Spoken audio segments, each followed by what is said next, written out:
Okay, we start all over again. You know what? Happens every couple of months. I forget to turn the mic on. So I already said a bracha on the coffee, so you can't say a bracha again. You could only say l'chaim. I hope you hear me. If you don't hear me, please tell me. I could, even though I already did it, I could give tzedakah again. I could start to do that mitzvah again.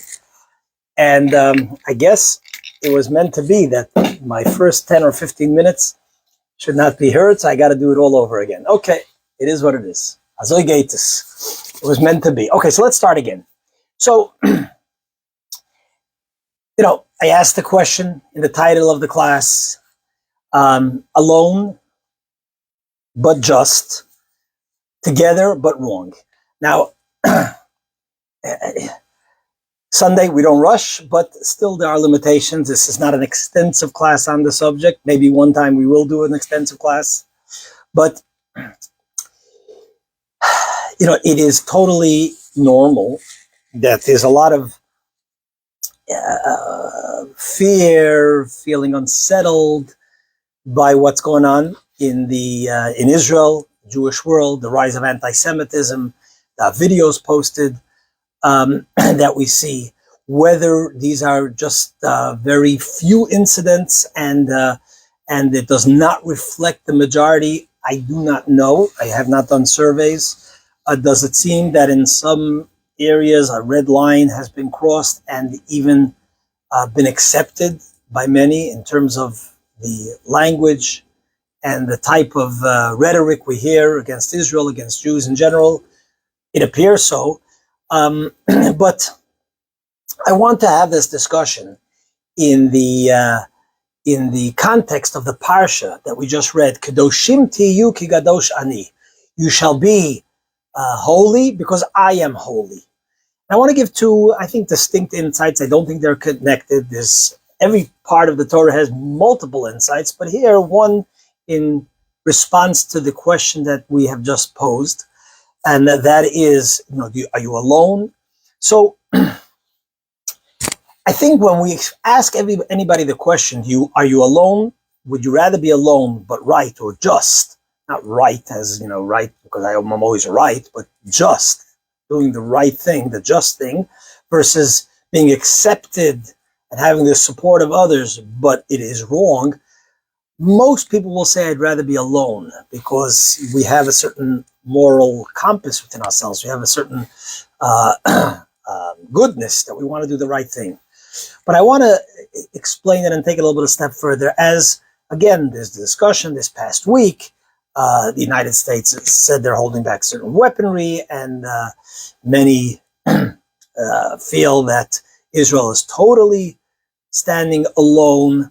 I don't know if that's correct. I mean, there's been a lot of support from the American government, but nevertheless, at the same time, there is, I believe, just reason to be disappointed, deeply disappointed with the decision to hold back weaponry when Israel is fighting a war of existence against a ruthless enemy.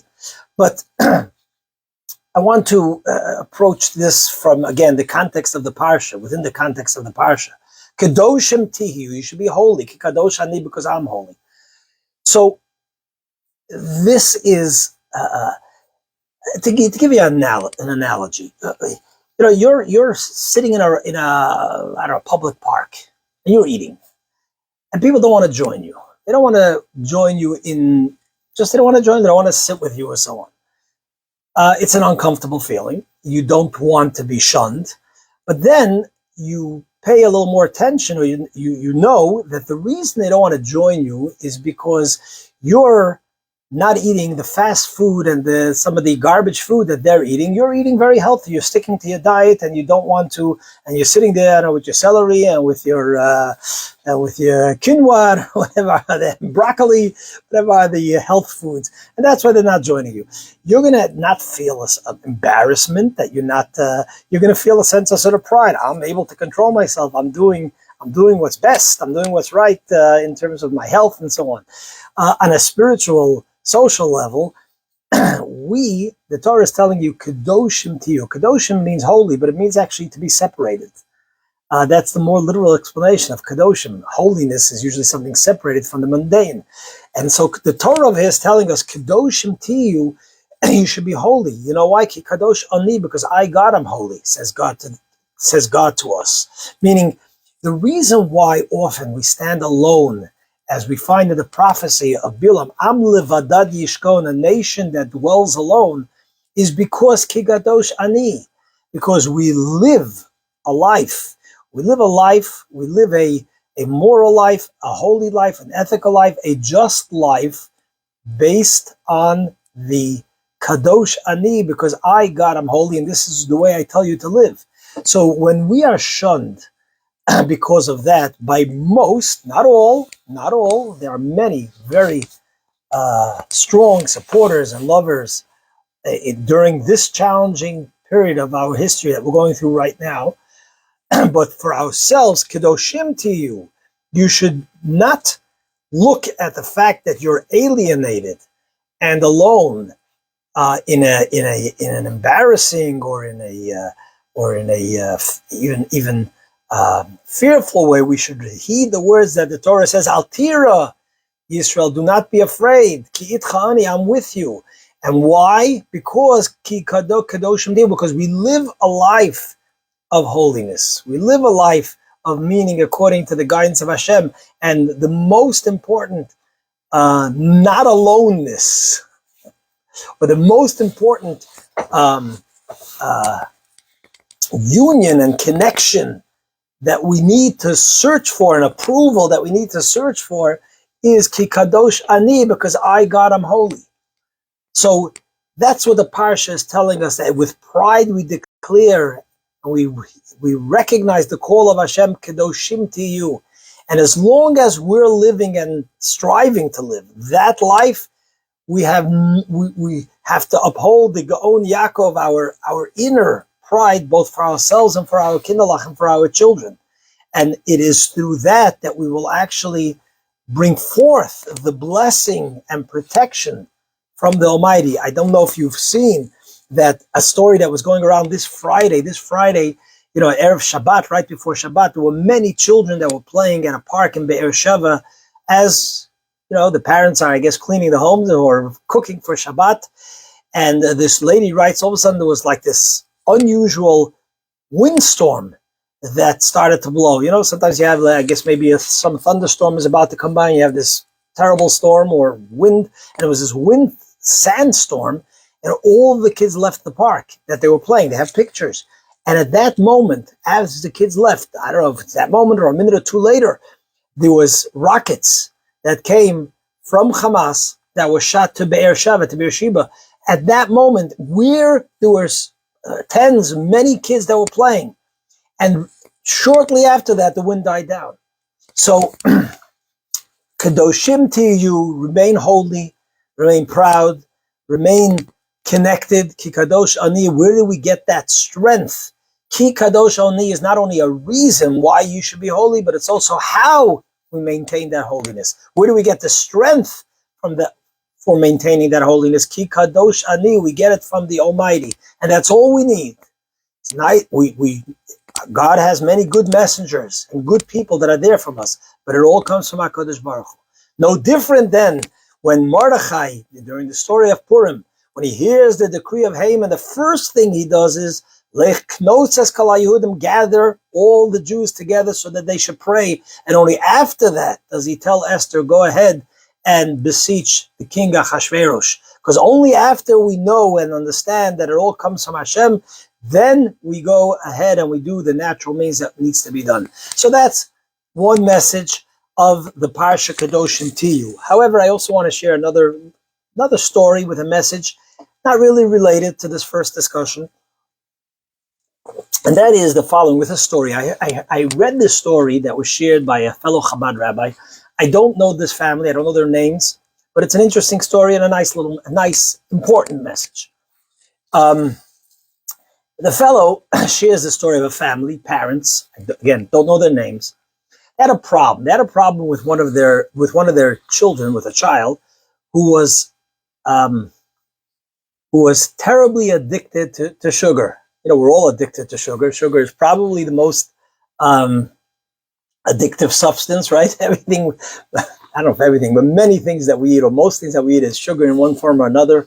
Sugar with this coloring, sugar with this texture, but it's much sugar that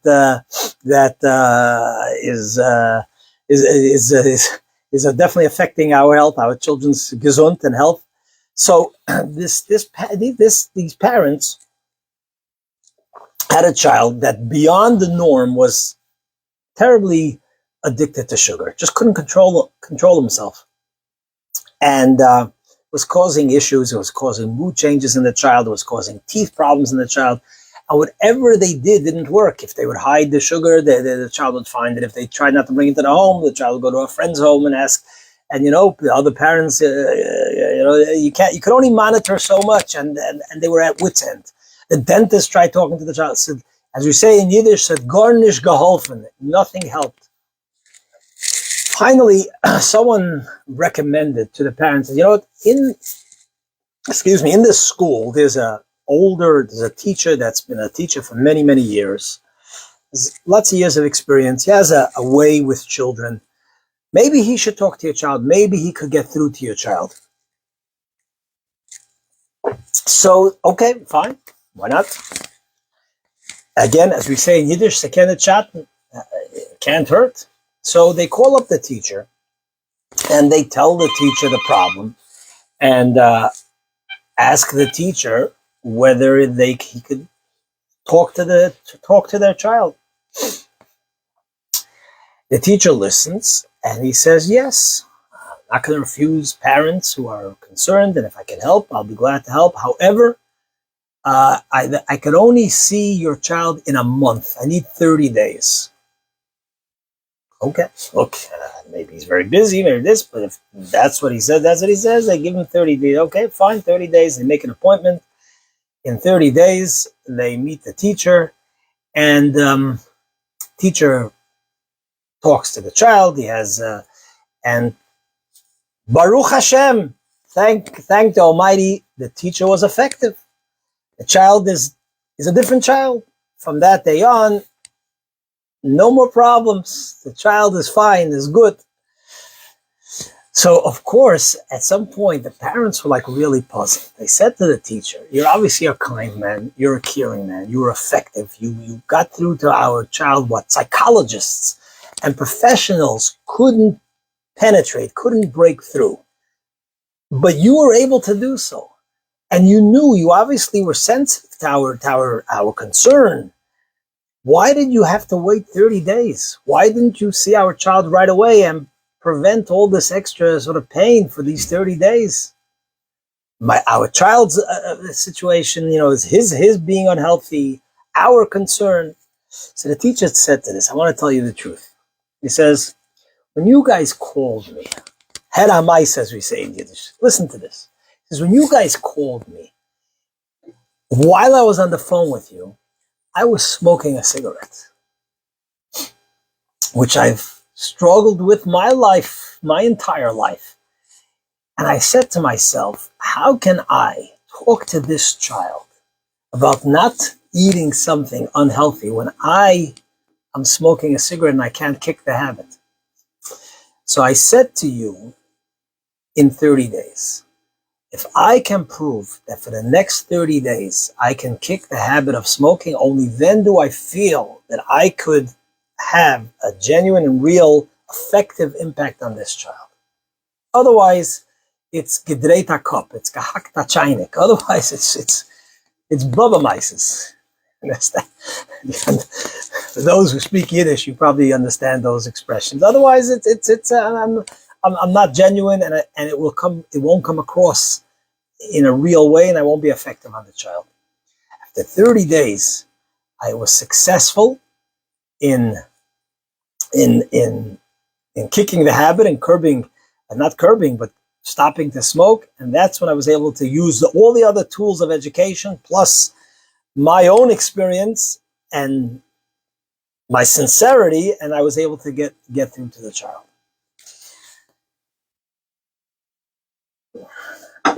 And here I believe is another lesson in Kadoshim Tiyu Ki Kadosh Ani. God is teaching every parent and every teacher.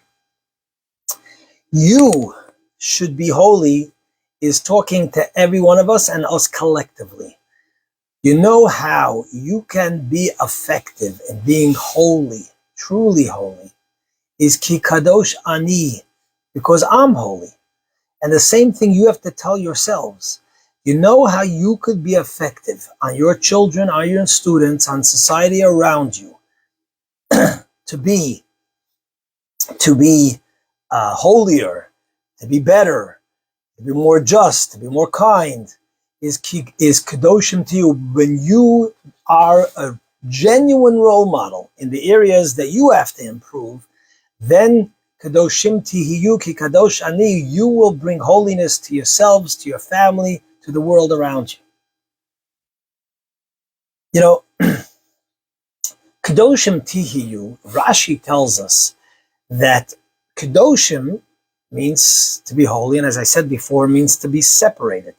Rashi says that more specifically, whenever the Torah talks about promiscuity, sexual immorality, that's when the Torah says kadoshim tihiyu, you should be holy.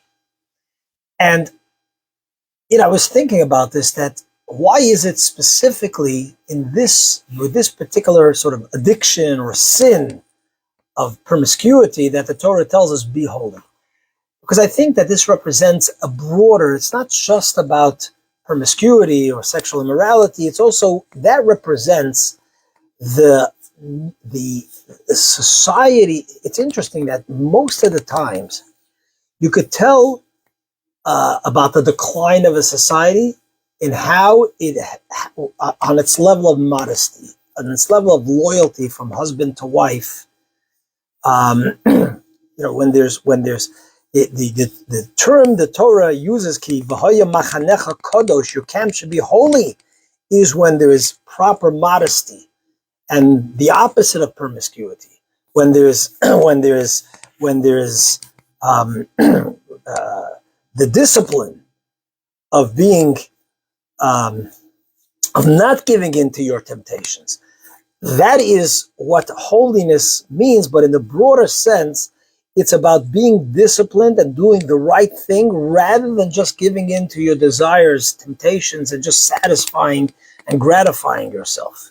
So, kadoshim tihiyu, when you're holy and you're a role model, as this teacher knew that that's the only way he'll be effective, that's how we impact society around us. Today we live in a time where everybody has their own subjective morality. It doesn't work. It just doesn't work, and it leads to the decline of a society. Without a doubt, history has proven it. We see it again. We see it. It's as it spills over in so many other areas of just seeing things straight and knowing right from wrong. And maybe this is why first point and second point are interconnected.